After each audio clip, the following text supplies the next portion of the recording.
Boa noite. Boa noite, essas mulheres maravilhosas, Tássia, Roseli, Ellen, Wanda e Eliana. Boa noite. Boa noite. Boa noite. Olá, mulheres. boa noite. Oba! Estamos no ar. Eu sou a Maria Fernanda, sou jornalista, e que honra, né, e que responsabilidade estar aqui mediando esse talk, que tem como objetivo trazer os diversos olhares da força da mulher brasileira. Cada uma no seu espaço, cada uma no seu lugar de fala, né, seja por meio da música, do esporte, das artes, do trabalho nas comunidades, do ativismo e da moda. Bem, a gente sabe que ser mulher nesse país, né, não é fácil, nunca foi, mas a gente está aí, num movimento constante, vibrante, e aumentando o alcance das nossas vozes, né, pela construção de um novo olhar, de uma nova realidade. Mas ainda somos um país, né, com altos índices de feminicídio, a violência doméstica é uma realidade, inclusive entre as mulheres indígenas. A gente lidera o ranking de assassinatos de transexuais e ainda a gente alimenta, sim, um padrão ideal de beleza para a nossa mulher, né? Seja com a questão do corpo, seja na inserção do mercado de trabalho.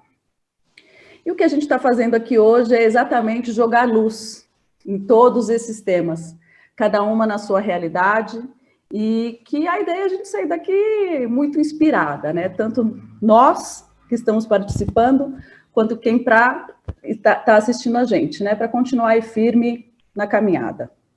É uma cantora de rap, uma advogada, uma atleta, uma modelo, uma ativista LGBT, uma mulher indígena.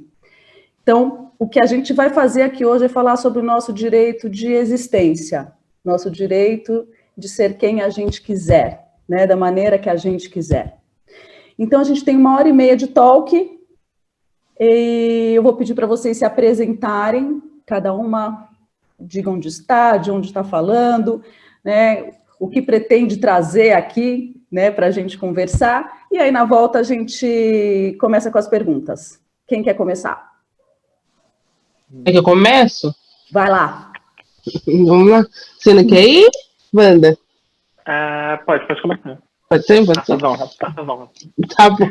Meu nome é Ellen, uma mulher preta gorda, tenho 39 anos e faço atividade física, né?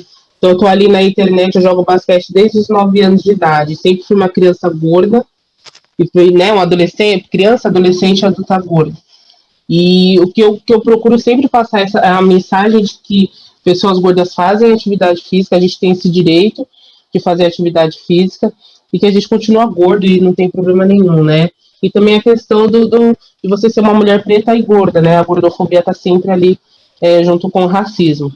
Então, agradeço de coração aí por estar aqui, né, com vocês, para a gente debater e aprender junto, né? Então, fico muito feliz. Obrigado mesmo, de coração. Obrigada a você, maravilhosa. Que bom que você está aqui. Sim. Me chamo Wanda, uma mulher trans, estou falando aqui da cidade de Paris, sou youtuber, ativista, modelo, estou aqui hoje para falar um pouco sobre a minha vivência, trazer um pouco da minha história, ter um pouco trocar com as meninas e também falar sobre coisas boas, mas também trazer um pouco das problemáticas que vivemos para passar para vocês aqui nesse talk, mas de uma maneira descontraída, leve. Ótimo, Wanda, obrigada. Posso falar? Vai, Tássia. Olá, eu sou a Tássia Reis, eu sou cantora, eu gosto de falar que sou artista, na verdade, porque, na verdade, eu comecei dançando, danças urbanas, através do hip hop, né, da cultura hip hop, que me mostrou um novo caminho, uma nova jornada aí ainda adolescente. Então, me tornei cantora, primeiro compositora, depois cantora, e sou empresária, tenho uma marca de roupas que chama Chill, e também, né, também empresaria a minha carreira juntamente com o escritório da Fina Produção, que é da Melina Rickson, que me ajuda a cuidar da minha carreira e tudo mais. Então, multifacetas aí, né? Gosto de fazer várias coisas e quero, estou sempre procurando coisas que, na verdade, que me ajudem a expressar ou a registrar um novo caminho, uma nova possibilidade para mim, mas que acaba refletindo para tantas outras mulheres, para as mulheres negras, para as mulheres jovens, para as mulheres mais velhas também. Então, essas novas possibilidades que tantas vezes foram negadas, né, para essas mulheres, para essas pessoas, na verdade, porque muitas outras pessoas também acabam se identificando também. E então, para mim, eu vim aqui trocar com vocês, com essas mulheres incríveis. E é isso. Muito grata por estar aqui e bora trocar. Bora. Isso aí. Bom, Roseli, pode? Vamos lá. Bom, eu sou a Roseli Sólio, prazer a todas, agradecer aqui a Casarara, estou muito feliz de falar com vocês. Eu sou advogada criminalista, especialista em perícias criminais, que é um CSI, vamos dizer assim. Trabalho muito e dou aula de direito penal, processo penal, e uma das minhas especialidades é em relação a direito das mulheres, à violência doméstica e a esse futuro tão estranho que a gente está vivendo em relação a esses direitos que estão sendo negados. Nós estamos no século XXI e ainda a mulher tem que lutar por tanta coisa que é quase impossível, às vezes, a gente pensar que a gente chegou em 2020 e a violência doméstica só cresce, a violência contra os diversos gêneros no Brasil não se consolidaram, apesar de uma democracia desde 1988. Então, hoje eu vim aqui tentando trazer um pouquinho dessa legislação, os direitos dessas mulheres, e trocar também ideias, expor o nosso ponto de vista e dizer que nós todas estamos sempre juntas. Juntas a gente vai mais longe. É isso aí. Eliana? Oi, boa tarde a todas. Eu sou Eliana Carajá, eu sou coordenadora de uma associação indígena. Eu moro em Aragarças, né, Goiás. Eu saí da minha aldeia ainda nova ainda, né? Mas isso também a minha distância não ficou assim, ficou distante, mas não ficou porque eu sempre estou lá, né, para poder estar ajudando meu povo e os outros povos que assim a gente faz necessário, né? Eu também a minha associação trabalha muito sobre violência nas aldeias, que eu também vou estar falando aqui sobre esse assunto. E eu também estou à frente de uma vaquinha de mulheres indígenas, que eu estou à frente, onde a gente está coordenando, onde estamos com bastante barreiras, mas isso não vai impedir a gente de alcançar nosso objetivo, que é ajudar nosso povo. Então, a gente vai interagir da maneira que for, a gente vai colocando as nossas ideias, e vocês também, a gente vai aí tentar fazer o nosso melhor. Obrigada. Obrigada, Eliana. Muito bom ter você aqui. Muito bom ter todas vocês aqui. Estou me sentindo muito honrada, mesmo. Bem, eu tenho aqui algumas perguntas, né, para a gente começar a aquecer o debate, porque o nome desse talk é A Força da Mulher Brasileira, né? Aí eu queria saber, assim, de vocês, o que é essa força da mulher brasileira diante de cada um dos pontos que a gente colocou, né? Porque ser mulher brasileira é isso, a gente encarar a gordofobia, a transfobia, né, o preconceito, o racismo, a violência. A gente sabe que avançou, mas ainda tem muito para avançar. Não à toa estamos aqui, né? Então, assim, o que é para vocês a força dessa mulher brasileira? Vamos lá. Eu acho que é... Pode Wanda, você. Sim. Tá bom, seguindo as ordens. Então, eu acho que a força da mulher brasileira é exatamente isso, assim, é aquela força que ela tem que ter a partir do momento que ela nasce, a partir do momento que ela tem que frequentar uma escola, a partir do momento que ela tem que procurar um emprego, a partir do momento que ela tem que se impor diante de uma sociedade como é a sociedade brasileira, cheia de preconceito, cheia de amarras. Então, assim, a mulher negra no Brasil, ela sofre, a mulher branca com seus privilégios acaba sofrendo, as mulheres gordas. Então, são N problemas que a mulher brasileira tem que ter força para poder conseguir passar por cima, se impor e conquistar os espaços, né? Se fazer presente ali. Enfim, hoje no Brasil a gente tem a questão dos salários, que ainda é totalmente diferente dos homens para as mulheres, mas até hoje a gente está lá persistindo, encontra nossos direitos. Então, a força da mulher brasileira, eu acho que é uma coisa natural, uma coisa que vem, né? A gente sempre teve atrás, assim, entre outros países, então a gente sempre teve que fazer forte, persistente, para conquistar os nossos espaços, tá aí para mostrar para o mundo, assim, o nosso trabalho, que a gente é capaz, que a gente pode chegar onde a gente quiser, chegar lá fazendo forte do jeito que a gente é. Eu acho que eu já viajei muito e eu nunca vi nunca vi mulheres tão fortes quanto as mulheres brasileiras. Assim, eu já conheci gente de diferentes culturas e países, mas a mulher brasileira, ela sabe como ninguém ocupar um espaço e mostrar o que ela veio fazer, sabe? Trazer de fato, assim, se mostrar, se fazer visível, assim, ela consegue. Então, a força da mulher brasileira, para mim, é isso. Ótimo, começa desde que nasce. Desde que nasce. Isso. É o que dizem, né, que o homem, né, o gênero masculino, ele nasce pronto perante a sociedade, não tem muitas coisas a serem desenvolvidas. Ele pode ser e fazer o que ele quiser. A mulher não, a mulher nasce e já é colocado, já são colocadas muitas regras, né, de tudo. Exatamente. Assim, porque enquanto você é mulher, o simples fato de você pegar um ônibus já é um problema, que você tem que estar já mais atento. Eu tenho amigos homens trans que nasceram mulheres, mas que transicionaram e são homens.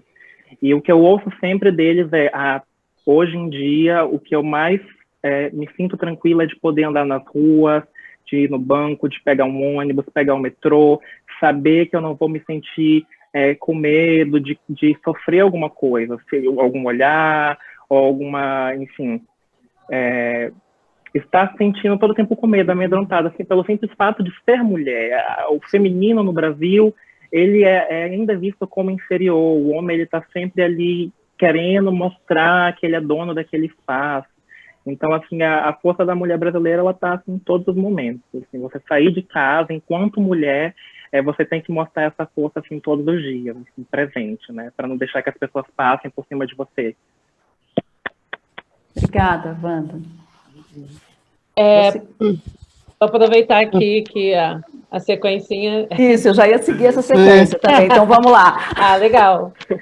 Eu acho que tem essa parte que às vezes é poética, que é bonita, né, da força da mulher brasileira, mas tem uma parte muito dolorosa, né, porque a gente percebe também que é uma força que nasce junto com a gente, que é uma força de defesa, é uma força de resistência, é algo que já está intrínseco nos corpos das mulheres, porque é necessário, porque é importante, porque a gente sabe que se a gente não resistir e a gente não se a gente não bater de frente, sabe, a gente não vai conseguir muitas coisas. E ainda assim, muitas vezes batendo de frente, a gente ainda não consegue certas coisas, certos espaços, né?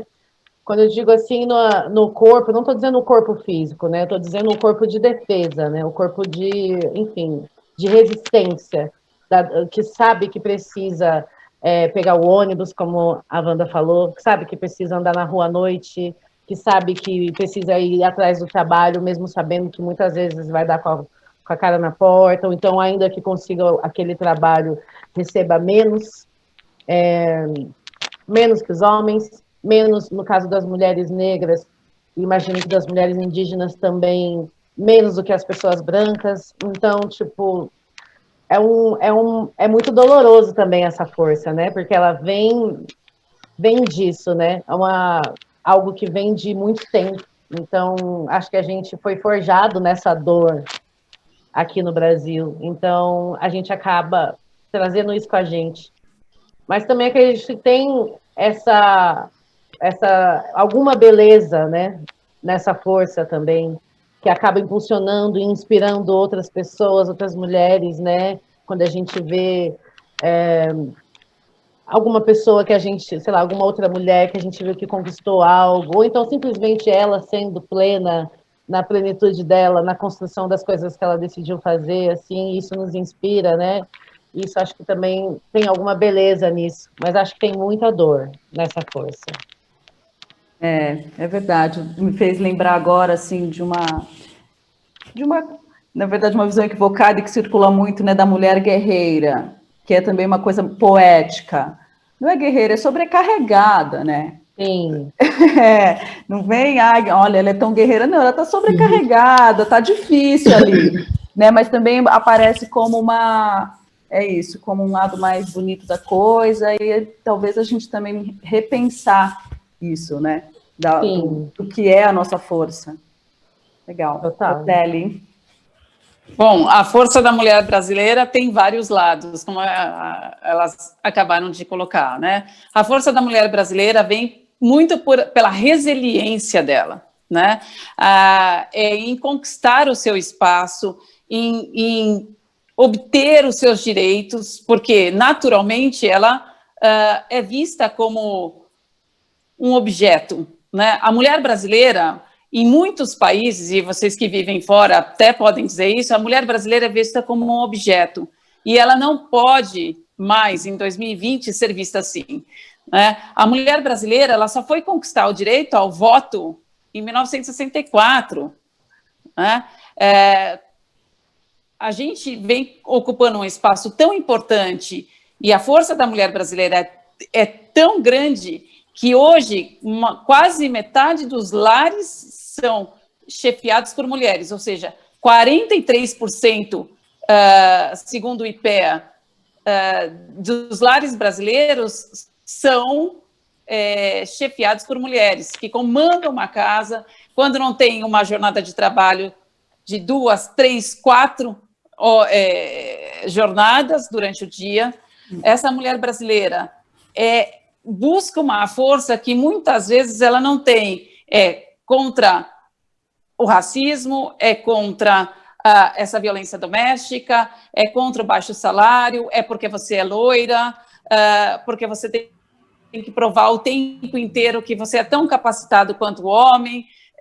A força é uma força interior que eu acho que das misturas das raças das quais o Brasil ocupou é que traz esse DNA mais forte para a mulher brasileira.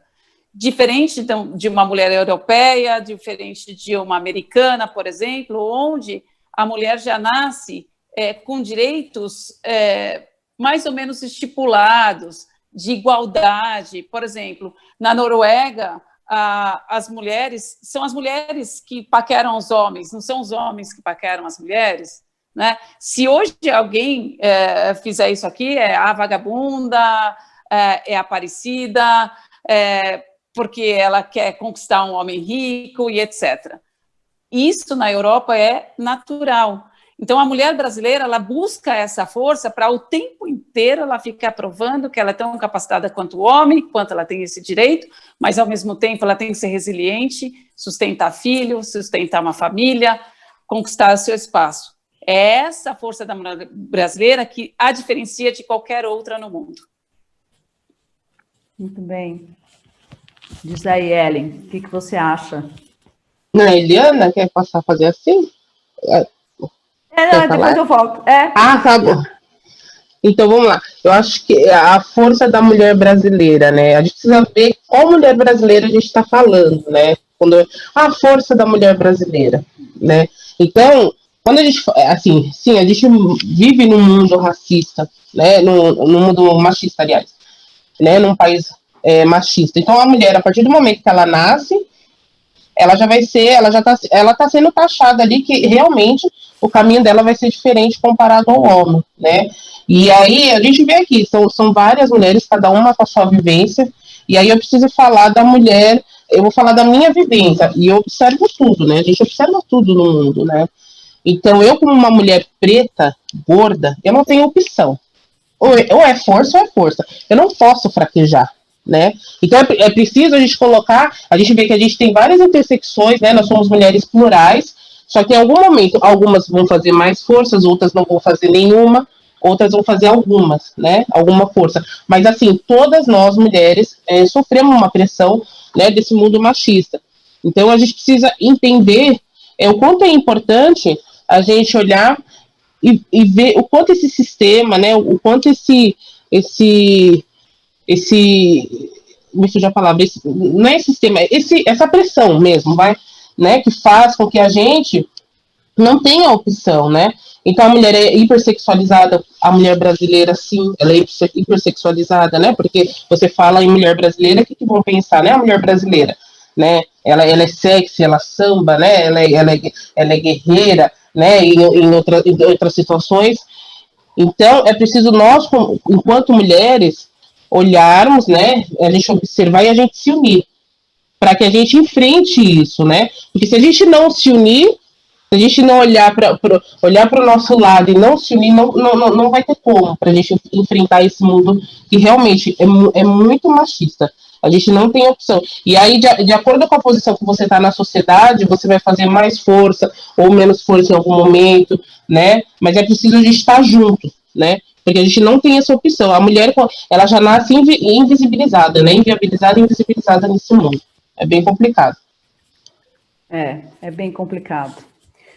Diga aí, Eliana, Bom, eu vou a falar força da mulher indígena. É a força da mulher indígena mesmo, que eu falo que a gente tem bem mais problemas que as outras mulheres, porque nós sofremos bastante, eu falo preconceito em questão dos homens com nós, eles acham que a gente não consegue nada, não pode atuar em situações que acha que só é os homens que tem que estar ali. O ano passado foi a primeira vez que teve uma marcha de mulheres indígenas, que teve também uma reunião em qual a gente tinha solicitado, várias mulheres solicitou que a PIB fizesse uma reunião na acampamento Terra Livre, porque sempre é só dos homens, é os homens que participam, é os homens que comandam tudo, e a gente só está ali nos bastidores.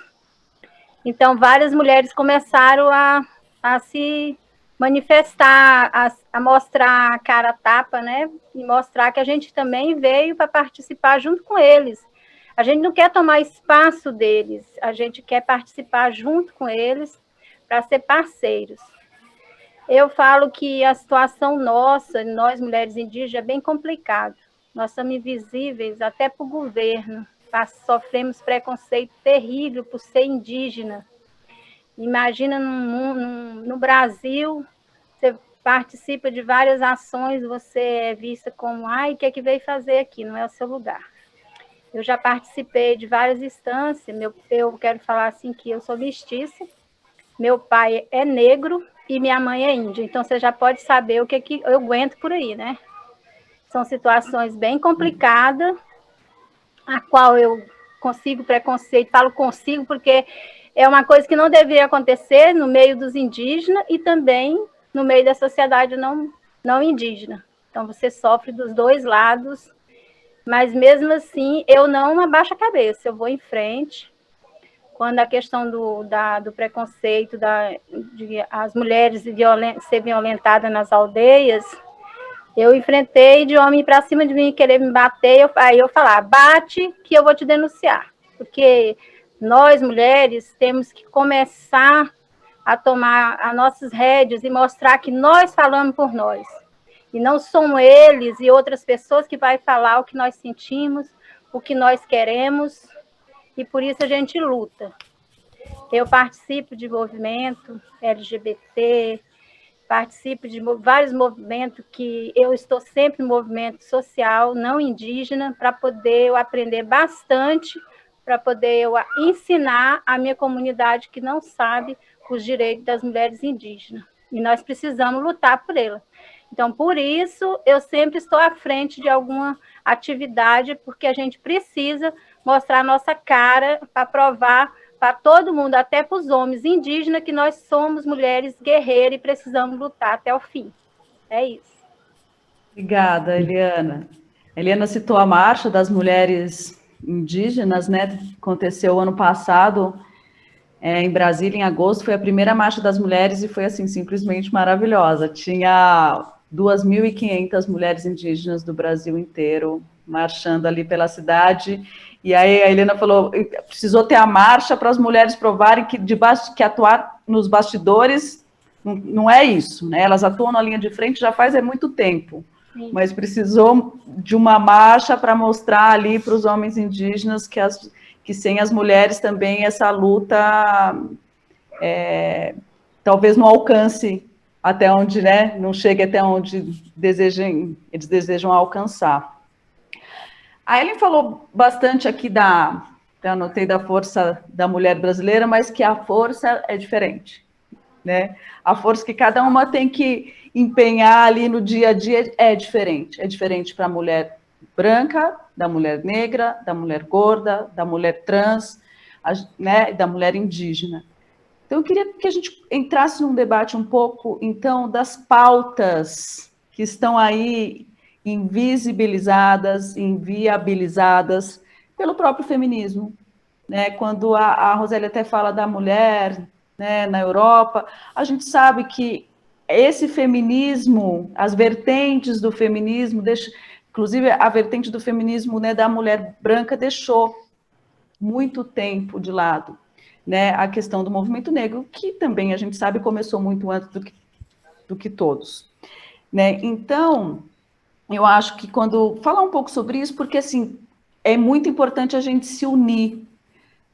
Só que para a gente se unir, talvez seja necessário que a gente perceba exatamente isso que Ellen falou, que cada uma tem uma força. Não adianta eu achar que eu desempenho a mesma força que a sua, né? Que você e a da Eliana, cada um tem né? Então, assim, o que vocês acham da questão das pautas dentro desse, né, do feminismo e como a gente pode melhorar, na verdade? Como a gente pode trabalhar, porque não dá mais, né, para a gente brigar entre nós. Alguém quer começar? A gente continua seguindo as ordens? Quem quiser, né, falar, pode falar. Bem, então, foi exatamente o que ela disse. Eu acho que, assim, eu, enquanto mulher trans, não tive escolha. Eu tinha que ser forte e acabou. Eu nunca tive a chance de errar, porque se eu errasse, as pessoas, assim, elas já não me dão oportunidade para nada. E, assim, se elas me derem e eu errar, foi o fim para mim e para todas as outras que estão atrás de mim também lutando por um espaço, né? Então, assim, eu não tive essa chance de errar. Nunca tive, hoje eu não estou bem, eu não posso errar. Não, nunca tive. Então, eu tive que buscar mesmo essa força dentro de mim para chegar até onde eu queria e estar sempre, enfim, matando um leão por dia e para, enfim, conseguir ser quem eu sou, né? Conquistar o meu próprio espaço. A questão do feminismo é uma coisa que pega bastante, porque a gente, enquanto mulher trans, passa toda essa dificuldade de, enfim, tentar ser reconhecida enquanto mulher, né? Diante da sociedade e dentro do feminismo também não é diferente, porque a gente tem um feminismo radical que todo mundo sabe, e é uma das coisas que, assim, a sociedade, ela não diz, ela não aceita que você é mulher, e dentro do feminismo isso acontece também, então é um pouco mais difícil. Quando você fala de que a gente precisa se unir, que é a questão da força das mulheres, porque se você tem aquela mulher que não teve o direito de errar, que tem uma força muito grande, que é a mulher negra, a mulher indígena também. Aí você tem uma mulher que ela talvez ela não foi tão forte, mas ela tem a força dela. Então acho que se todo mundo se unir, sem julgamento, aceitar a força de todas as mulheres, eu acho que a gente consegue alcançar mais espaços aí e vindo mais no que é mulher, ser mulher, né? Se tornar mulher. Então, eu, enquanto mulher trans, eu tive que enfrentar mesmo todos esses problemas com a sociedade, dentro do feminismo, estar me fazendo presente, tendo que lutar.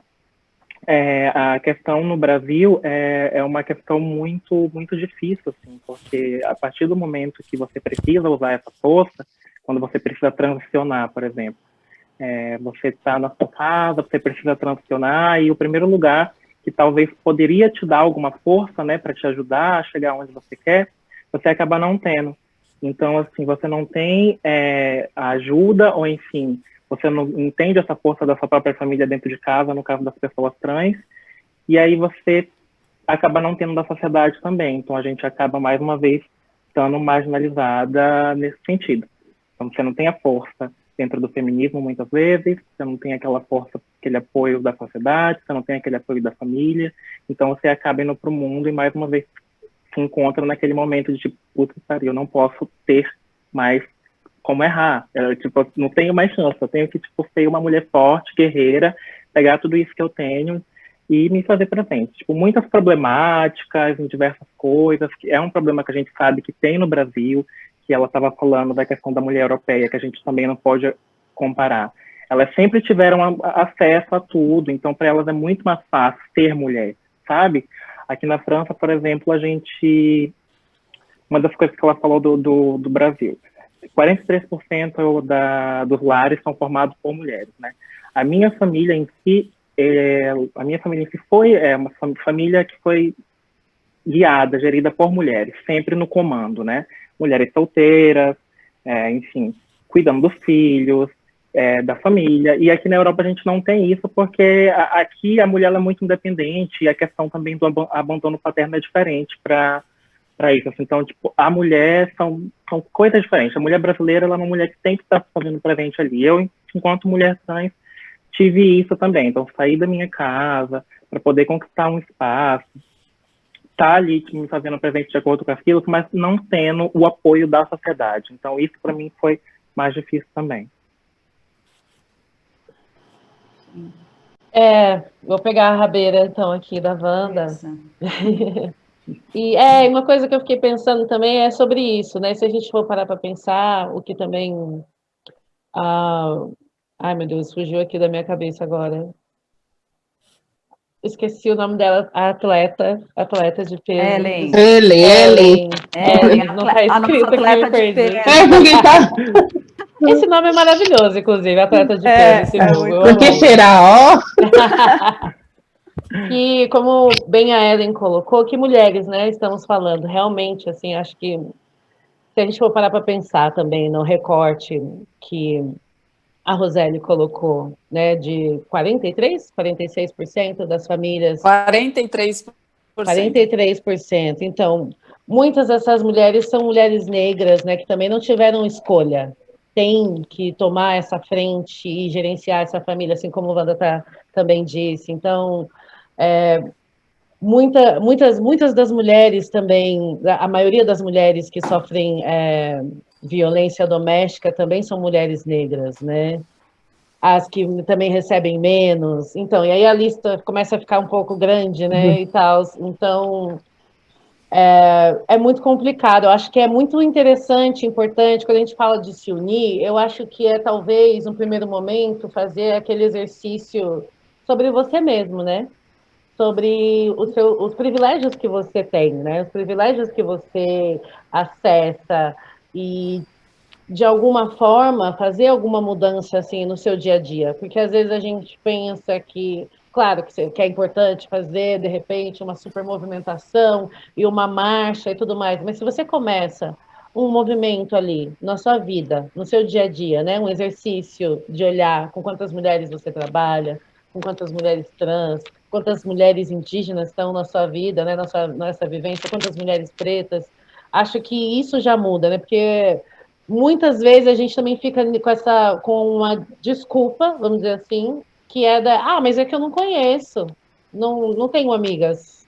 Então a gente não sai dessa bolha nunca, sabe?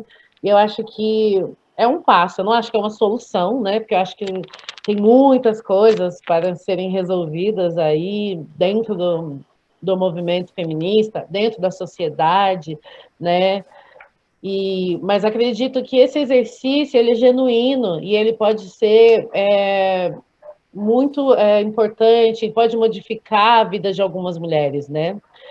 Com isso. E é uma coisa que eu acredito que é uma corrente, sabe?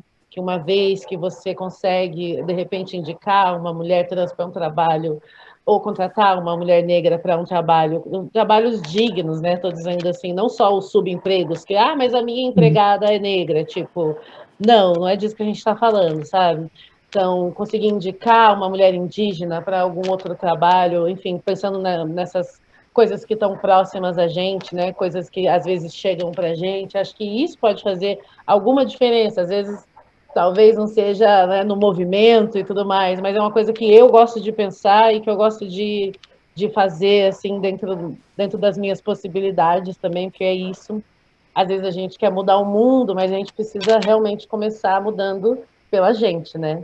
Então, acho que isso já é super válido. É um passo, né? Acho que é um passo aí numa caminhada para a gente, de fato, começar a pensar em se unir, né? Entender Acho que é o lugar que a gente ocupa mesmo, né? E a Sim. partir dele fazer as transformações. As E aí a gente diferenças. poderia entrar em uma outra discussão, mas que é ceder espaços, né? A partir do momento que você entende qual é o seu, você também ceder espaço para, né, outros grupos. Então, mas a discussão é realmente essa. E assim, depois que você muda, né, a sua visão, não tem mais como voltar, né? A partir daí é só para frente. Você só tem que a partir do momento que você percebe, não tem mais como voltar. Tem um poema que diz, né? Uma música, não lembro de quem agora, mas se eu estou no mundo e eu dou um passo, eu já não estou no mesmo lugar, né? Isso. Acho isso muito bonito, é muito rico, inclusive. E também que quando a mulher negra se movimenta, né? Tudo se movimenta, né? Que é ali, Já dizia Angela Davis. tá na base da pirâmide ali, né? E aí a mulher negra se movimentou, toda uma estrutura também se movimenta. Sim. Legal. Oseli. Bom, eu acho... Se alguém quiser interromper também, fica à vontade, tá? Eu acho que todo radicalismo é ruim, né? Então, por isso a gente perdeu muito tempo na vida, né? Então, o radicalismo masculino em relação à mulher, o radicalismo até mesmo feminino, que pré-julgava determinadas coisas, né? E aí até entender que este movimento das mulheres unidas seria muito melhor do que aquele radicalismo e etc. Isso estou dizendo genericamente pelo mundo, tá? Aquele movimento pelo qual a mulher vem buscando, por exemplo, nós estamos no ano eleitoral, tá? O Brasil teve que buscar, as mulheres do Brasil tiveram que buscar um número de cotas mínimas para que fosse, porque a mulher era vista como tão inferior que ela não ocupava esses cargos políticos, né? Hoje é obrigatório ter no mínimo 30% das mulheres candidatas, né? E aí, quando você olha, muitas vezes, e aí isso passa pelo escritório aqui 1 milhão de vezes, os partidos colocam o quê? Vamos colocar qualquer uma para preencher a vaga, ao invés de incentivar e qualificar essas pessoas, porque a política te representa, né? A política te faz melhor, te faz buscar aquele direito, né? Então, é essa diferença que a gente tem em relação a outros países, por exemplo, de primeiro mundo, outras situações onde a mulher ela é, desde pequena, ensinada a ser independente, a ser ela mesma, né? E diferente daquilo que a gente tem vivido aqui. Então, esses radicalismos que a gente viveu, principalmente em época de ditadura, época de exceção, mesmo depois da redemocratização do Brasil, a gente passou a viver momentos em que a mulher não tinha espaço algum, né? Nem mesmo como artista, nem como as próprias atletas, o destaque sempre foi o homem, né? E essa diferenciação que há da mulher brasileira para as demais, ela tem sempre que buscar, e a todo instante ela tem que buscar, e isso é cansativo, né? Então, por isso, muitas desistem dessa busca. A fato é que nós chegamos em 2020 tendo que ter cotas, porque o Brasil é desigual, né? Porque se a gente fosse igual, como a Constituição preconiza, a gente não precisava disso.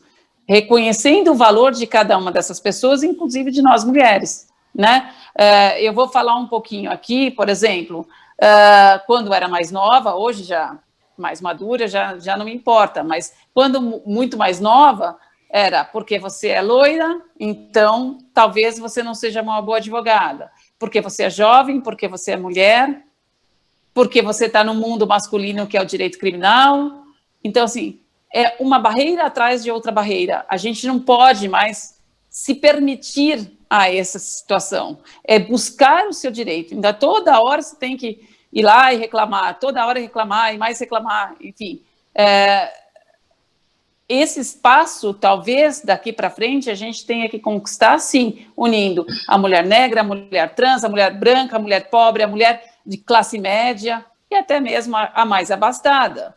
Porque não é porque ela é mais abastada que ela não tenha direito ou que ela não sofra, porque também sofre um preconceito, né? Dia desses, uma amiga que é negra e muito rica disse, olha, as pessoas acham que eu sou rica porque eu me casei ou porque eu não tinha capacidade de ser rica, né? Então, assim, este mundo que o Brasil vive é que a gente precisa transformar. Só que só pode transformar por meio de educação. É a cultura impregnada no país que está errada. É a forma de enxergar o outro. Então, vamos lá.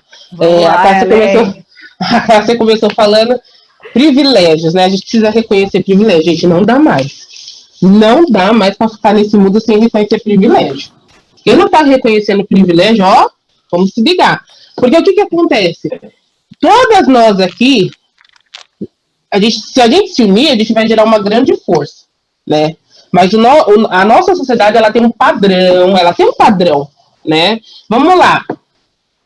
Se a gente chegar, na política, vamos falar da política, você estava comentando da política. As mulheres pretas, indígenas, a gente não chega nem lá. A gente não chega. A gente ainda está lá lutando para sobreviver, né? Então, por isso que é importante a gente reconhecer privilégio. Quando a gente reconhecer privilégios, nós mulheres, né? E reconhecer privilégio não é ruim, como você comentou. A mais abastada, a mais rica. Não, todo mundo, a gente não está tirando, falando que não é legítimo. Todo sofrimento é legítimo. A pessoa sofreu, ela está sentindo isso. Mas quando a gente reconhece privilégio, a gente vê que a gente não está tão zoado, né? A gente não está tão ruim, né? Então, isso é muito importante, né? A educação não está chegando, né? Por que a educação não está chegando? Por que mulheres indígenas, mulheres pretas, mulheres trans estão lutando para sobreviver? Por quê? Né? E aí, quem teve voz primeiro? Esse feminismo que apareceu, que teve voz primeiro. Quem foi que teve voz? Que olharam e falaram, olha, as mulheres lá estão falando. Foram mulheres brancas, né? Que falaram por muito tempo aí e nunca perguntaram pra gente o que a gente estava sentindo, né? Para nós mulheres pretas. Então, reconhecer privilégio não é ruim, a gente se unir. Porque se a gente reconhece privilégio, cada um vai saber aonde está nessa luta, né? E vai falar, você precisa do quê? E aí, eu posso fazer isso, porque eu posso fazer, eu vou me escutar. A sua voz, a voz da Roseli tem um alcance, a minha, como mulher preta e gorda, tem outra. Você vai atingir outras pessoas, né? E eu vou atingir outras, entendeu? E é isso que a gente precisa fazer. Não é ruim reconhecer privilégio, não é ruim se você nascer uma mulher branca, que tem dinheiro, rica, não é ruim reconhecer. Entendeu? É ruim quando você reconhece e não faz nada por isso, né? Então, eu convido a Roseli, tem um monte de mulheres pretas precisando, você é advogada criminalista, precisando de um serviço seu. Então, vai lá e fala assim, olha, eu vou ajudar nesse mês aqui, vou ajudar, não sei se você já faz isso, tá? Se você já fizer, aí tenta colocar mais gente aí, vamos lá. Então, cada um vai fazendo um pouquinho, e é isso que a gente precisa. Entendeu? A gente precisa se unir de verdade, e se a gente não reconhecer privilégio, não vai rolar. A gente vai continuar separado nessa luta aí, né, na sociedade. O machismo vindo aí, e a gente perdida, entendeu? Então não dá, entendeu? Se não reconhecer privilégio, não dá. Igual a Wanda, é uma mulher trans. Eu não conheço nenhuma mulher trans que chega na política, que chegou, acho que só a Erika Malunguinho. A Erika Rio conheço também, então. Entendeu? É muito difícil. Indígena, né?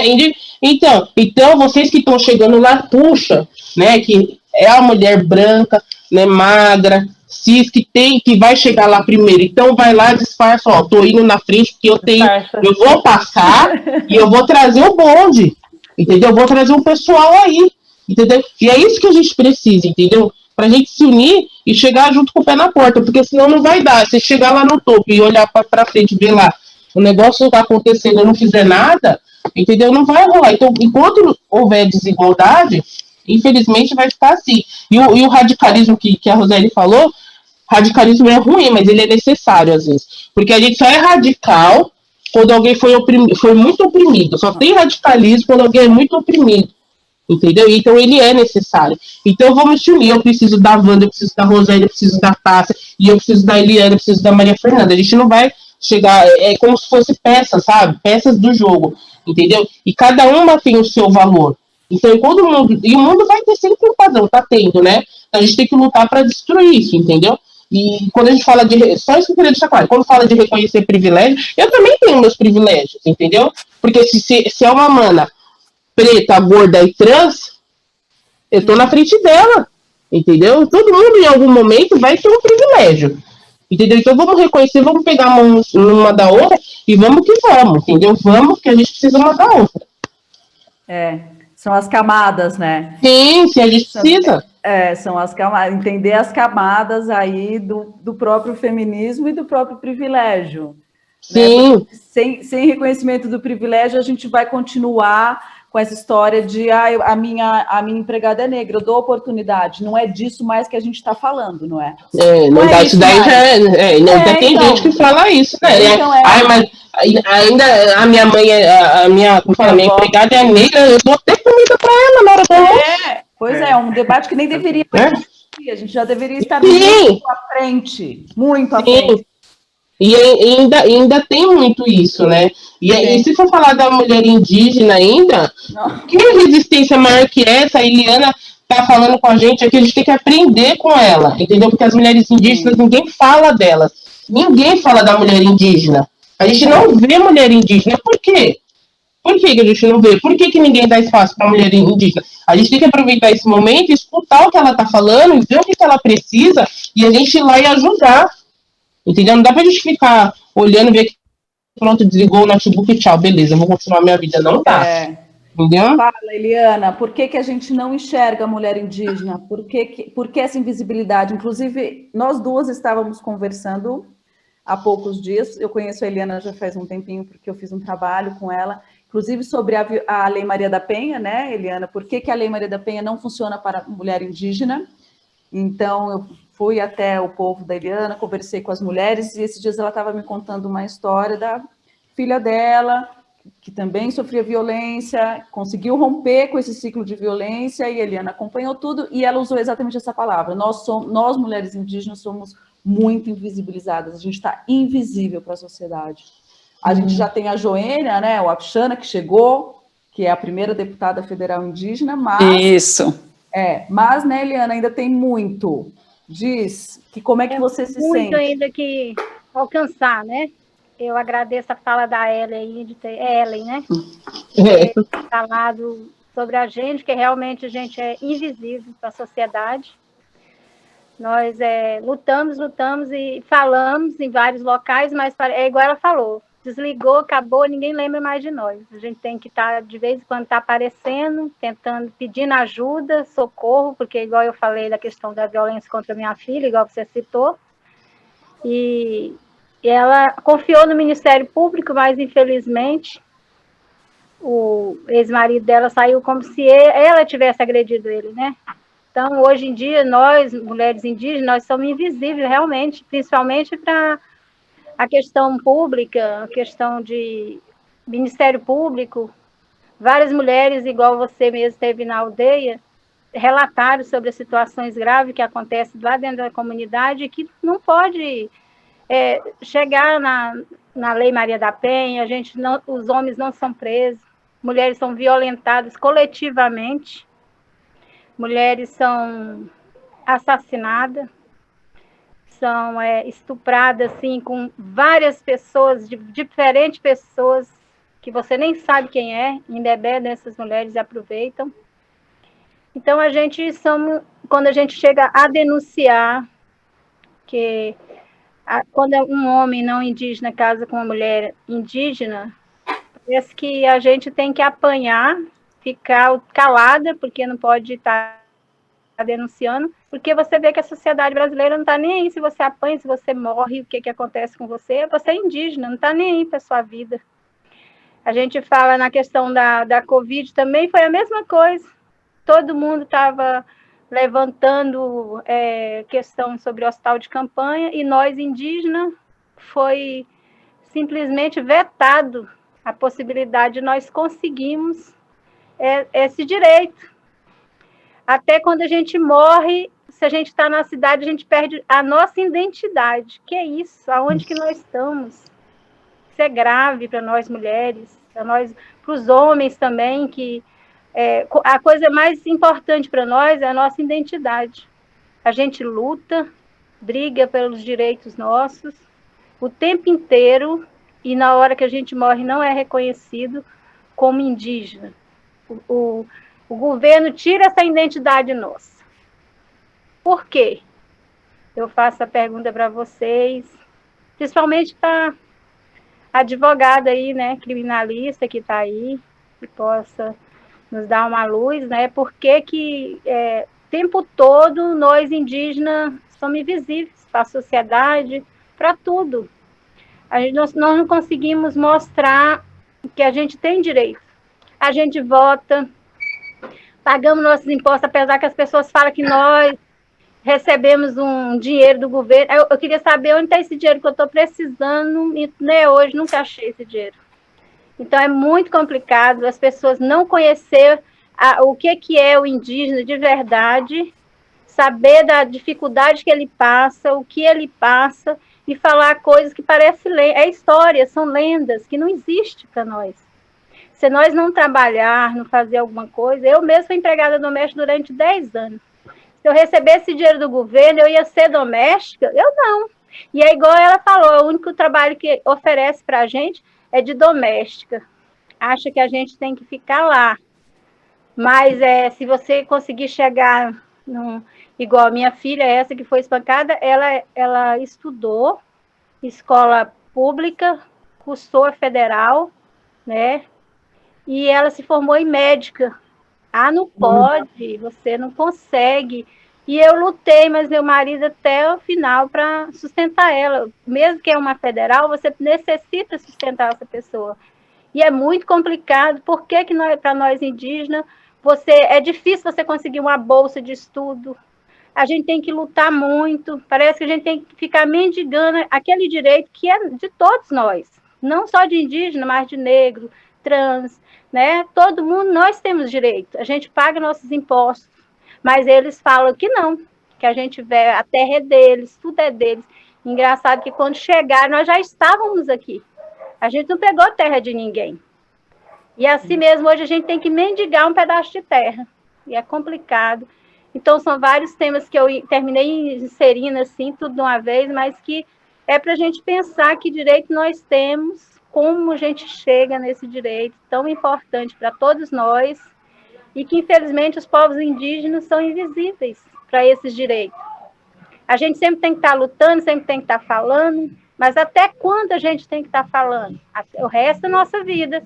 Nossos netos, nossos filhos têm que aprender, porque eles vão enfrentar tudo isso, porque o preconceito é muito grande com nós, povos indígenas, infelizmente. É muito a questão da mulher indígena, né, da invisibilização, assim, é como, né, a questão da mulher negra, é o último lugar, né, porque vem primeiro o homem branco, depois a mulher branca, o homem negro, depois a mulher negra, e na questão indígena também, primeiro vem o homem indígena, então a mulher indígena está ali, fazendo e acontecendo, e também tem a questão, né, Helena, da cultura. A sociedade não indígena não entende a cultura, então se tem uma mulher indígena.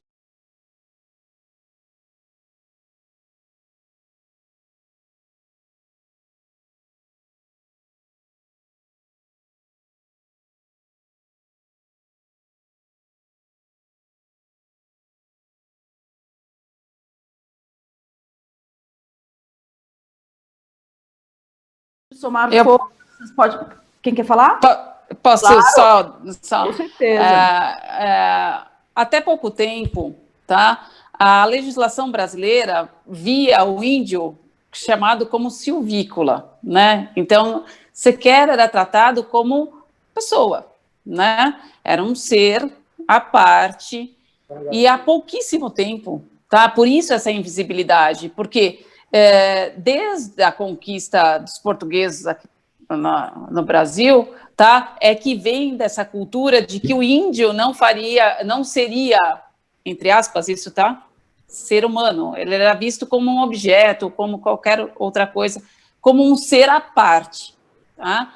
Tanto que muitos dos julgados que a gente tinha nos tribunais brasileiros eram o seguinte: quando um homem matava uma mulher indígena, por exemplo, era tratado como cultural. É cultura, o homem pode tudo, e aí os tribunais brasileiros não se intrometiam nessa história, dizendo, é uma cultura indígena, e aí a gente não pode abarcar nessa situação. Foi por muita, mas muita luta desse povo indígena, que tem muito valor, que conseguiu se mudar isso, tá? Desde 2002, quando a gente tem a mudança do Código Civil, que o povo indígena não é visto como uma raça, como a branca, como a negra, como a amarela, etc. Então, ou seja, a gente tem aí 18 anos só dessa conquista. Por isso essa invisibilidade. É muito recente, mas, por exemplo, quando a gente falou de violência, né, a gente tem aí a Lei Maria da Penha, que é um avanço na questão, né, da violência doméstica contra as mulheres, mas ela não tinha uma mulher indígena nas discussões para a criação da lei. Então, assim... Nunca teve sequer uma consulta para saber se isso era cultural ou não. Nem para saber se é cultural, mas para saber como tornar isso viável, como não só para a mulher indígena, mas para a mulher quilombola ali na comunidade. Exato. Né? Então, assim, entendeu? Que está ali na Amazônia, que não tem uma delegacia para ela fazer uma denúncia. Isso. Não foi pensado, né? Então, por isso que a gente fala, que a gente avança, mas ainda falta muito, né? Acho que é meio que estratégia, né? Não é nem que não é estratégico isso. Né? Por que vai dar? Por que vai reconhecer? Né? Por que vai dar? A gente precisa ver que a gente tentou-se um modelo, né? Acho que é um padrão europeu, né? Então, quanto mais fora disso, você não vai ter visibilidade nenhuma. Né? A gente precisa entender isso. Então é de propósito isso, entendeu? Não é que não pensou, que a gente não quer pensar, não vamos fazer mesmo. É isso aí, não vamos. Entendeu? É bem assim mesmo, é cara de pau. Por que você acha que é de propósito, Ellen? Por que você acha que é de propósito? Por que será? Eu vou te perguntar agora, vamos lá. Tô brincando. Então, por que será que aonde vamos dar visibilidade para os indígenas? Vamos tratar todas as pessoas iguais, né? Ou então vamos dar visibilidade para pessoas pretas. Por quê, né? A gente tem o quê? A gente tem poder, né? Tem gente no poder. Ninguém quer abrir mão do poder, né? Ninguém quer abrir mão do poder. Mais uma vez. Então, e aí, quem está no poder? Quem são as pessoas que estão no poder? Então é isso, entendeu? Isso é proposital, é proposital, porque todo mundo vê, entendeu? Mas ninguém, por que quem tem condição, quem está no poder, não faz nada, né? Porque na hora de falar que os indígenas, eu moro aqui no Jaraguá, e tem os indígenas aqui, né, do Jaraguá. E aí, eles moram perto do pico, né? Se você for lá, eles estão lá, eles vivem largados, eles esquecem como se vira aí, entendeu? Eles não têm suporte, você passa lá, eles estão largados, eles estão, né? Você vê que não investe, não tem investimento, não é nem investimento, não tem o correto, o justo, né? Que é zelar pelos índios, né? O país deveria zelar pelos índios. E por que não faz isso? Por que não faz? Né? Por que será? Ninguém tá vendo o que está acontecendo, né? Então, né? Porque, né? Ninguém tá vendo o que está acontecendo. estão vendo, na verdade. Né, tá todo mundo vendo, né? Mas aí. A questão que... Desculpa, Wanda. Imagina. É a questão também que a gente vive no Brasil, né? Porque existe uma pesquisa, assim, muitas pessoas eu acho que não sabem, ou sabem sim, mas fingem que não sabem, né? Tipo, que o Brasil, ele é o país que mais mata pessoas trans no mundo todo. Ele libera esse ranking, assim, e há muito tempo já vem se falando disso, sabe? Então, assim, se no mundo todo eles assassinaram 5 mil pessoas trans, 2.500, 3.500 foram só no Brasil. E isso, assim, foi contabilizado, porque existe uma ONG que chama Transgender Europe, que fez uma pesquisa, então, assim, é o que foi contabilizado. E o que não foi, né? O que não foi contabilizado. Então, tipo, eles continuam matando pessoas como eu, como outras amigas, e todo mundo meio que sabe disso, porque a gente já vem há muito tempo falando, a gente, enfim, as pessoas que têm visibilidade tocam no assunto, um dia aqui na TV, um dia na internet, e aí você fala assim, gente, quando é que alguém vai fazer alguma coisa, assim, para a vida dessas pessoas, para as nossas vidas? Porque, assim, a questão de gênero, transexualidade não vai acabar, não é uma coisa que está aqui agora. E aí, será que a gente vai continuar vivendo? Até quando a gente vai continuar vivendo desse jeito, sabe? Até quando a gente vai continuar vivendo invisível, necessitando de direitos, necessitando de suporte, e as pessoas parecem que fazem de propósito, assim, tipo, para quê? Para que eu vou olhar para esse povo, essa escória da sociedade? Então a gente fala, poxa, estão me matando. Poxa, eu fui expulsa de casa, só quero um trabalho. Ninguém dá trabalho, ninguém dá oportunidade. Aí, tipo, eles colocam naquela caixinha. Travesti, trans, só serve para ser prostituta, serve para ser garota de programa. A gente só vê elas ali nas ruas, a gente nunca viu ela em outro lugar. Por que a gente não viu ela em outro lugar? Né? Porque não tem oportunidade. Então, assim, você não tem direito ao estudo e a sua família não se aceitou. Então, você vai para a rua, você se prostitui. E aí, o que acontece? Como você não teve oportunidade, você morre. Então, a vida das pessoas, por exemplo, no Brasil, pessoas trans, a faixa etária é de 35 anos. Gente, quem é que vive até 35 anos? Me diz quem é que vive até 35 anos. Não, tipo assim, é muito cedo, sabe? Tipo, eu já vi muitas meninas que começaram enfim, a sua transição com 15, 16 foram expulsas de casa, com 22 estavam mortas. Eu já vi isso acontecer, e isso é muito triste, né? Porque, assim, ela falou, reconhece os privilégios.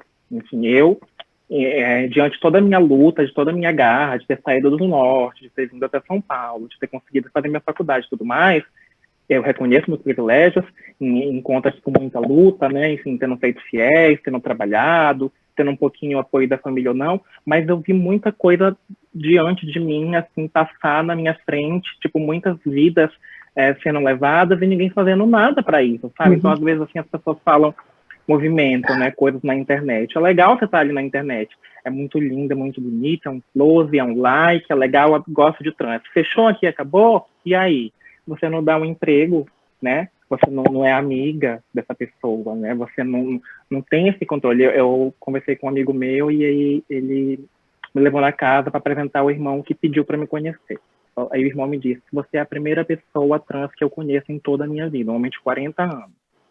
40 anos. E eu assim, eu falei, olha, eu não vou dizer para você que eu acho estranho, que eu acho que eu perdi a conta de quantas vezes eu fui a primeira na vida da pessoa em determinados aspectos. Eu já tive um trabalho, eu trabalhei num banco em São Paulo, enquanto no escritório eu era da vida das pessoas, a primeira pessoa trans que tinha entrado lá dentro para trabalhar.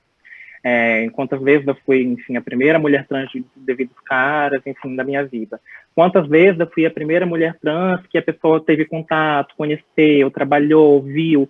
Então, assim, as pessoas, elas te colocam num lugar de invisível, parece que de propósito, sabe? De verdade. Então, assim, a gente já está há muito tempo, já são anos, muitas morreram, muitas meninas já estavam aí gritando, e até hoje, 2020, tipo, ninguém faz nada, assim, para mudar, sabe? O que a gente quer? A gente quer emprego, a gente quer representatividade, e não tem, que é o mínimo que a gente pede. Então, a gente não tem um respaldo, não tem políticas públicas para pessoas como a gente.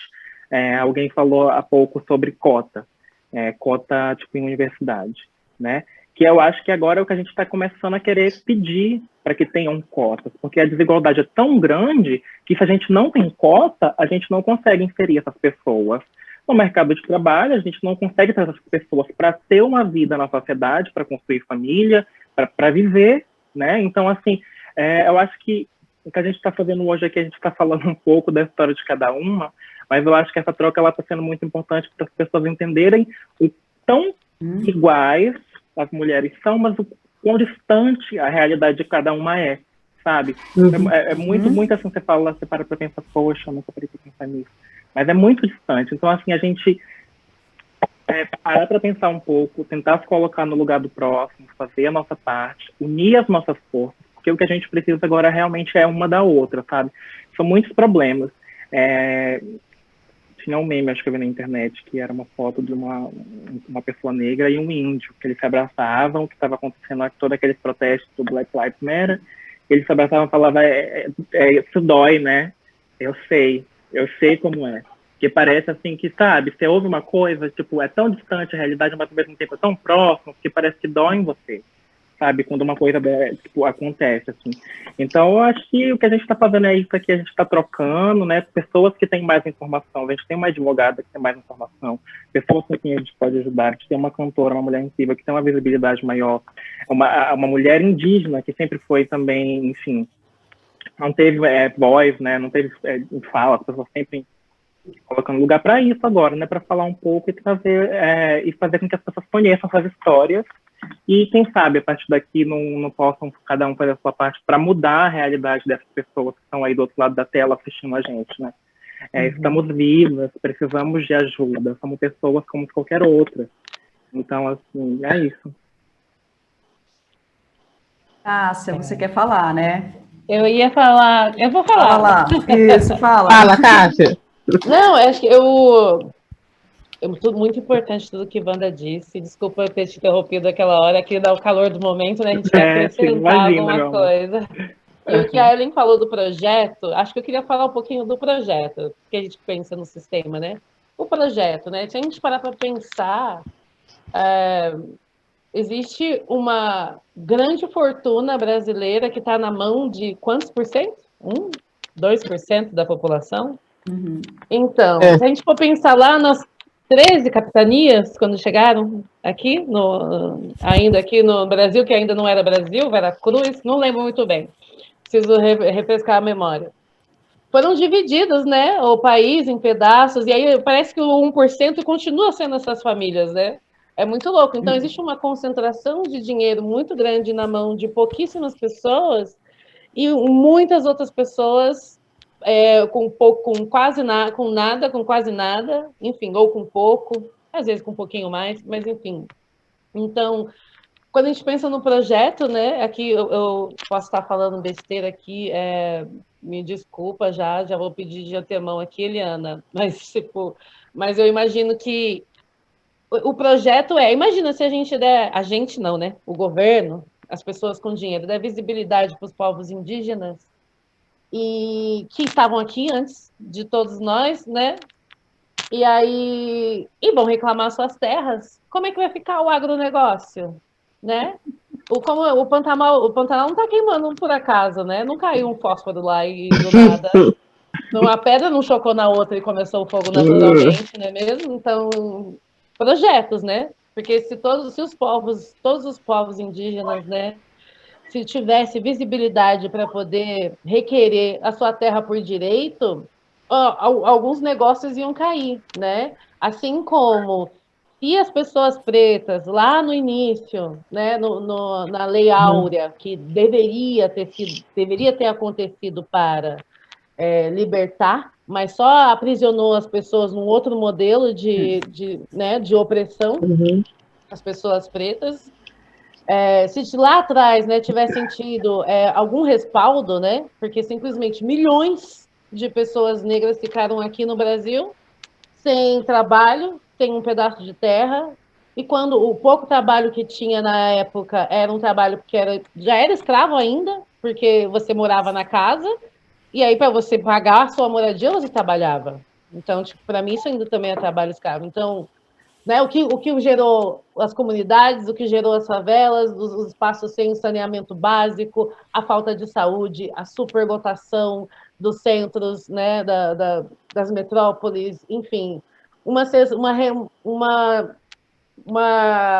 porção de coisas, né? Muitas coisas. Agora, imagina, se agora as pessoas pretas recebessem uma indenização por conta do que aconteceu e que nunca teve uma reparação histórica por causa disso, assim. Imagina o que ia acontecer, entendeu? Então, tipo, não é um tipo dar visibilidade para essas pessoas, né? Dar acesso para elas estudarem, ter saneamento básico, ter, enfim, conseguir entrar na faculdade, conseguir permanecer na faculdade, né? Porque tem isso, né? Conseguimos com muito esforço as cotas. Eu estudei por cota, eu fui uma aluna que estudou por cota, eu fiz tecnologia em design de moda e ganhei uma bolsa 100%, inclusive, mas manter isso para o meu curso era um curso tecnólogo de 2 anos, foi muito difícil, porque apesar de ser gratuito, um curso de moda você precisa comprar muita coisa. Imagino que para um curso de medicina também, como a Eliana contou, também tem que comprar muita coisa, é muito aparelho, enfim, é muita coisa. Então, imagina se a gente, se essas pessoas, né, têm esse acesso à revolução realmente que acontecer no país. Então, para mim, é projeto, sim, porque não querem que isso aconteça. Querem que esse poder continue na mão de pouquíssimas pessoas, né? E assim a gente vai vivendo. Até porque seria desconstruída toda essa história, né? A gente da abolição, da colonização, né? O que a gente aprende, inclusive, nos livros de história, da voz, a gente só dá voz a quem venceu e a gente cresce com esse discurso, né? Então, você ceder espaços é isso, ao povo negro, né, aos povos originários. Então, é você desconstruir todo um discurso, né? E realmente modelo, né, de sociedade. Modelo, um sistema, tudo. É colocar água abaixo mesmo. Seria fundamental, pegando a fala né? dela aqui nessa questão, desculpa. Fala, Eliana. Pegando o gancho dela, eu vou falar assim também que no dia mesmo do discurso do presidente, ele falou que quem estava tocando fogo eram os indígenas e os caboclos, né? Então, a gente fala assim, a gente fica fazendo a questão de prevenção, né? Da questão do fogo, e ele acha que a gente ia tocar fogo para quê? Né? Então, só se a gente até fez uma comparação, o movimento indígena, né? O indígena que ele estava citando era o vice-presidente e o outro era o ministro do meio ambiente, né? Só pode, porque a gente mesmo ia tocar fogo onde a gente mora, queimando várias casas de indígena, foi 12 casas só na área do Xingu, numa aldeia específica, né? Então, assim, é muito complicado você destruir seu próprio lar, porque ali é dali que você tira o seu alimento, é dali que você vai dormir, que você tem seus filhos, vai criar sua família. Como é que você vai tocar fogo? Não tinha condição nenhuma, ainda mais até no dia que eu falei com você, Fernanda, até citei a questão do pessoal estar com Covid dentro das aldeias, porque todo mundo fica em isolamento. Como que você vai ficar no isolamento tendo uma aldeia com 15, 20 pessoas? Na mesma casa ali, não tem condição, não tem a repartição igual tem na casa de vocês, assim, não tem, é comunitária, é todo mundo na mesma casa, não tem isso. Então, colocou nós só para morrer mesmo, o que o governo quer hoje em dia é a extinção dos povos indígenas. Nós somos problemas graves para ele, por quê? Porque se nós morremos, para ele já está bom. Opa, livrei daquelas pessoas, né? Eu nem sei se ele acha que somos pessoas, né? Então, eu que estou falando aqui. Mas é complicado. Nós passamos por situações graves de saúde, saneamento básico, igual você citou, e que nós não somos vistos. Se a gente quer tomar uma água boa, a Fernanda teve na aldeia, ela viu o tanto que é dificultoso para a gente estar ali fazendo isso, porque a gente ficou numa escola indígena, né, Fernanda? Porque senão a gente tinha ficado muito pior do que o local que a gente tinha ficado dentro da aldeia. É muito complicado você ver que, quando eu falei na invisibilidade dos povos indígenas, que não é todas as aldeias, praticamente quase todas as aldeias não têm saneamento básico adequadamente. Tem aldeia que as pessoas carregam água do rio, porque não tem Então, como você vai ficar? Você tem que fazer comida, você tem que beber água, então você vai ter que buscar de onde tem. Então, você pega uma lata d'água, põe na cabeça e vai levar água para sua família. É muito complicado a situação da queimada, que são perigoso até para a gente, porque eu dei Covid. Eu fiquei 9 dias em Goiânia, mais de 9 dias, mas eu fiquei 9 dias no balão de oxigênio. Foi muito complicado, tem um problema respiratório, e eu fiquei com problema, meu pulmão comprometido. E você vir para uma cidade quente, igual é Mato Grosso, que é divisa Mato Grosso e Goiás, e você tem hoje mesmo aqui, toda hora eu estou passando a mão assim, vocês não reparam não, porque aqui está 42 graus, e eu não estou morrendo de calor. E aí, assim, eu não estou aguentando, está quente demais, mas está abafado o tempo. Imagina a queimada, tudo isso junto.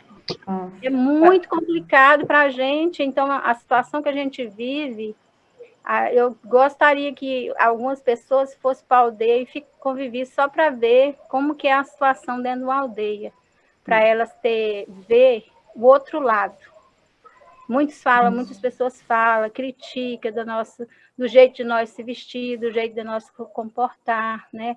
Tudo em nós chama atenção em alguma coisa, né? Ainda mais para criticar, né? É muito gratificante quando você vê um filho chegando, saindo de uma faculdade. Eu tenho um outro para terminar farmacêutico, né? E eu, sim, fico muito feliz. Todos foram para a área de saúde. E isso é gratificante para a gente ajudar a nossa própria comunidade quando assim necessário. Sim. Então, eles mesmos são as pessoas que participam da associação e vai fazer o trabalho dentro das aldeias. São profissionais da área de saúde. Então, nessa parte, a gente vê que o que o governo não quer é isso mesmo, que a gente ensina nossos filhos, que eles chegam lá e que isso vai atrapalhar de algum modo, né? Quantos indígenas são assassinados e que não está nem aí, morreu mais um líder da aldeia tal, mas vamos investigar. Mas essa investigação não termina em nada. Nós não conseguimos mostrar quem foi que matou, o que aconteceu, se ele foi preso, quantos anos pegou, nada. Nunca. Tocou fogo no indígena lá em Brasília, pegaram o pessoal, logo eram ricos, saiu da cadeia e estão aí bem de vida, tudo bem. Agora, quem perdeu foi o indígena que perdeu a sua própria vida, sua família não tem mais oportunidade de estar com ele. Então, tudo isso a gente passa por essa situação, que são graves situações que a gente tinha que, pelo menos, estar mostrando, igual aqui, a primeira vez que a gente está falando abertamente sobre esse tema, para todo mundo estar ouvindo, que são várias pessoas que estão assistindo a gente. E eu até agradeço a Casa Arara pela oportunidade, pela Fernanda também, para a gente estar falando realmente o que está acontecendo, tanto no Pantanal quanto na Amazonas, as coisas que vêm acontecendo com todos nós, indígenas, e que simplesmente ninguém para ver o sofrimento que a gente está passando, junto com os animais que estão morrendo, e que isso também é importante para nós, isso faz parte da nossa sobrevivência, e que até agora ninguém parou para pensar como que está difícil viver desse jeito. Era isso. Eliane, e ainda tem a história, né? Me corrija se eu estiver enganada, voltando a essa questão da mulher, né? Que no fogo, quem vai buscar água no rio com balde na cabeça é a mulher. Sim, né? Mulher. É a mulher que está correndo ali para o rio para puxar água para apagar fogo. Então, assim, além de conviver com tudo isso, ainda convive com a criminalização, né? Então, assim, isso diz muito sobre esse projeto todo aí que a gente entrou nessa discussão do projeto de um sistema que é o de criminalizar também os movimentos sociais, né? E, bom, a gente tem, acho que mais 10 minutinhos, a gente tem um tempinho aí para as considerações finais. Se vocês se sentirem, tem uma pergunta que eu não fiz, mas porque a gente falou tanto de se unir, e eu fico pensando como que a gente consegue colocar os homens nessa nossa discussão, porque a gente precisa de aliados, né? E eu vejo que muitas vezes muitos homens se colocam como aliados, mas a hora que está ali na rodinha e aí estão objetificando a mulher, e ele não está realmente, porque as mulheres, as feministas, não deixam passar mais nada, né? Não sei vocês, eu não deixo passar nada. E eu vejo assim, a gente começou a conversa falando que a gente cresce com medo dos homens, medo de pegar um ônibus, a gente tem medo de andar sozinha.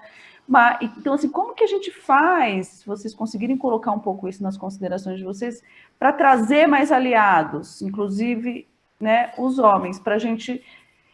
É que, não sei, talvez isso seja um desconforto meu também, sabe? Eu penso nisso, eu falo, só a gente está lendo os livros, só a gente está participando dos grupos, a gente está discutindo feminismo, e cadê os nossos parceiros, os nossos irmãos, os nossos parentes? Vamos lá, mudou a minha sessão aqui. Roseli, você? Vamos lá. É muito difícil essa posição de trazer o homem numa cultura machista que a gente tem, né? Como eu disse antes, isso é uma questão de educação. Então, a gente tem que começar desde o nascimento, e isso começa em casa, não é só na escola, é em casa que se ensina, né, que todos somos iguais, independente de gênero. A raça humana é única, né? Branco, preto, amarelo, índio, caboclo, enfim, de todas elas. Essa educação é que precisa, né? É mostrar para o homem que se não fosse uma mulher, ele não teria nascido, né? Quantos deles têm irmãs, primas, filhas, né? É nesse sentido, porque quando acontece alguma coisa próxima com o ente familiar dele, é que ele vai sentir essa dor. Eu também não deixo passar mais nada, né? Aliás, há muito tempo não deixo passar mais nada. É uma gracinha sobre o corpo feminino, sobre a mulher ser burra, ou sobre mulher não sabe dirigir, né? A mulher tem que ficar com o umbigo no fogão, e etc. A mulher é muito mais do que isso. Então, trazer este homem mostrando que hoje já 43% dessas mulheres são chefes de família, 43% dessas mulheres que sustentam esses homens para eles serem grandes e crescerem como profissionais, né? Mostrando que hoje a gente luta e nós vamos à frente, independente se eles gostarem ou não. Então, eu acho que é esse o ponto de vista. Por exemplo, numa situação de um casamento ou de um namoro, onde o enfrentamento de uma situação de uma violência e não deixar com que aquilo cresça. Porque quando a gente fala em violência, a gente não fala só em violência física, a gente fala em violência patrimonial, a gente fala em violência psicológica, moral, e acontece muito, né?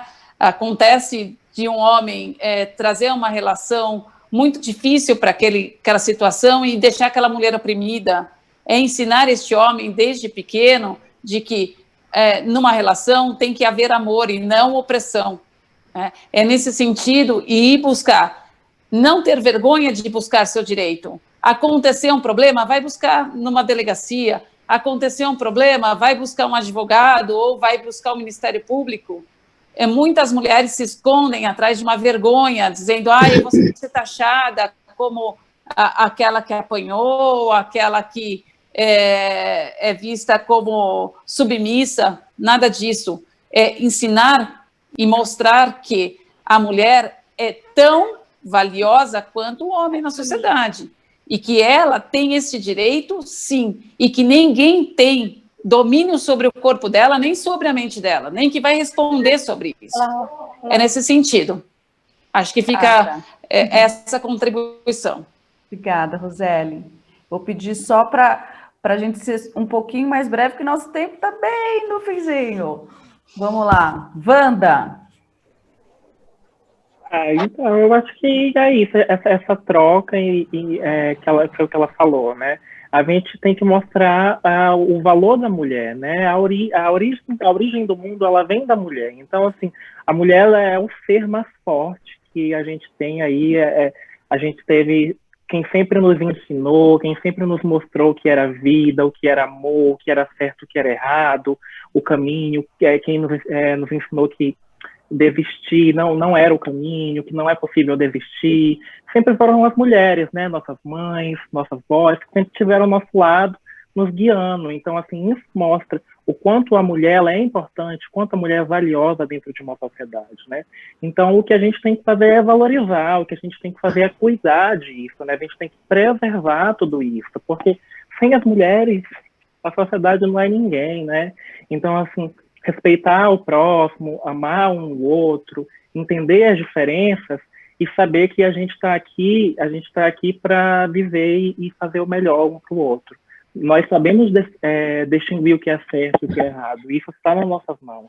Então, assim, vamos fazer o que é certo, porque é o mais importante. Valorizem as mulheres, e a força das mulheres brasileiras foi mostrada aqui agora, essa noite, com todas essas mulheres incríveis, né? Com todas as suas experiências e falas e vozes.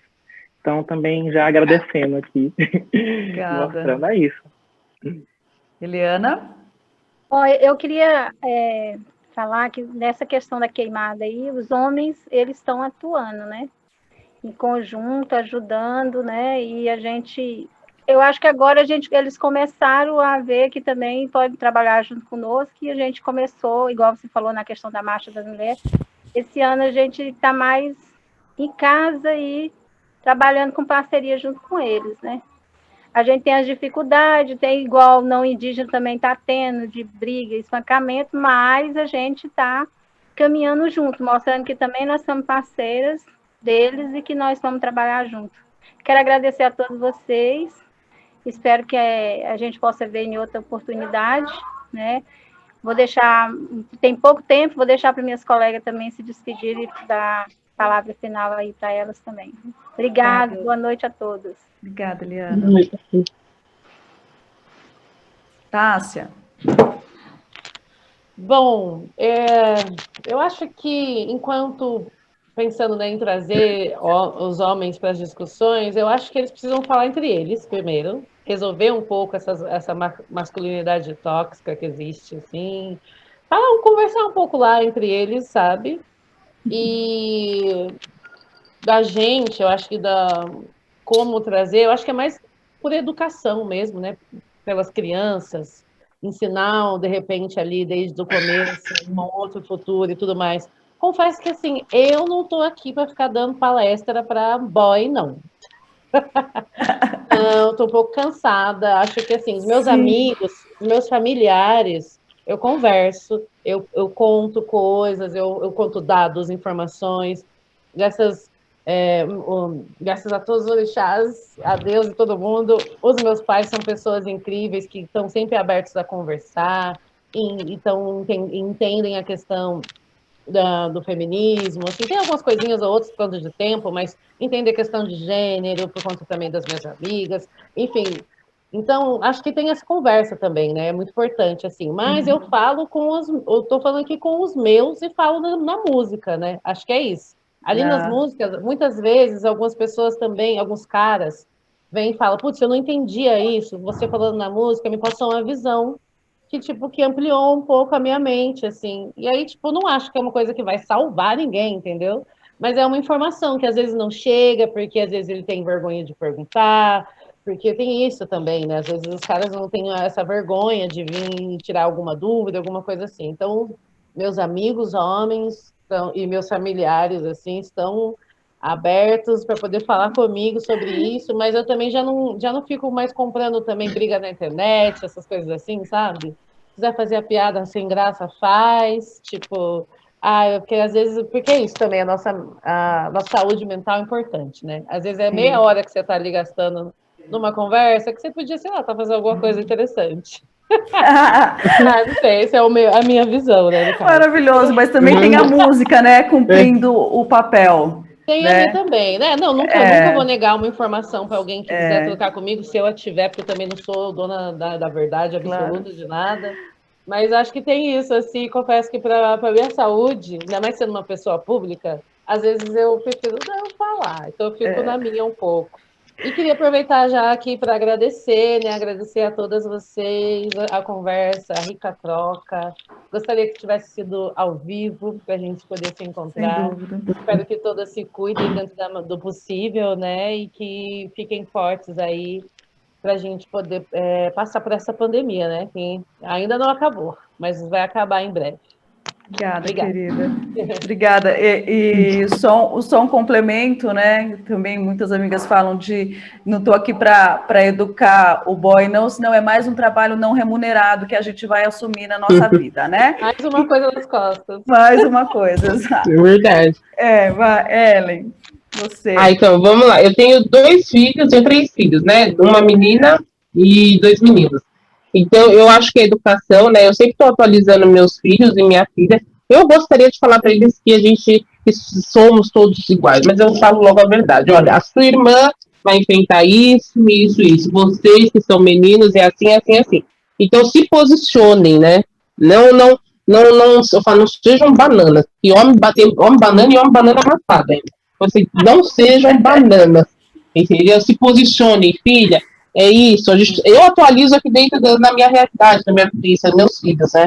Para que essa informação se multiplique, entendeu? Então eu faço um pouquinho aqui e é isso. Não dá para a gente ficar comprando toda a briga na internet, né? Mas claro, se tiver algo muito assim do meu lado, eu vou me posicionar e a gente vai levando. E eu gostaria de agradecer também todo mundo que participou e vamos dar as mãos, estamos juntos nessa, né? Vamos lutar junto, vamos chegar, né? Com o pé na porta. Não só ficar com dó do sistema, não. E vamos reconhecer os privilégios, Vamos. né? Sim, é isso. Não dá para ficar sem reconhecer privilégio. Privilégio, é isso. Mulheres, muito obrigada. Foi um prazer enorme esse bate-papo aqui com vocês. Obrigado. Essa nossa conversa virtual. Eu agradeço muito, assim, foi uma honra aprender com vocês nessa troca. E lembrando que hoje, né, o primeiro dia da primeira edição do Casarara, que vai até o dia 1º de outubro. Então, confiram aí no Instagram, no Facebook, tem um monte de coisa legal rolando a partir das 10 da manhã. Amanhã, acompanhem todos, Facebook e Instagram. Isso aí. Obrigada demais. Valeu. Obrigada, Obrigada. gente. Tchau. Obrigada. Tchau. Tchau, gente. Beijo.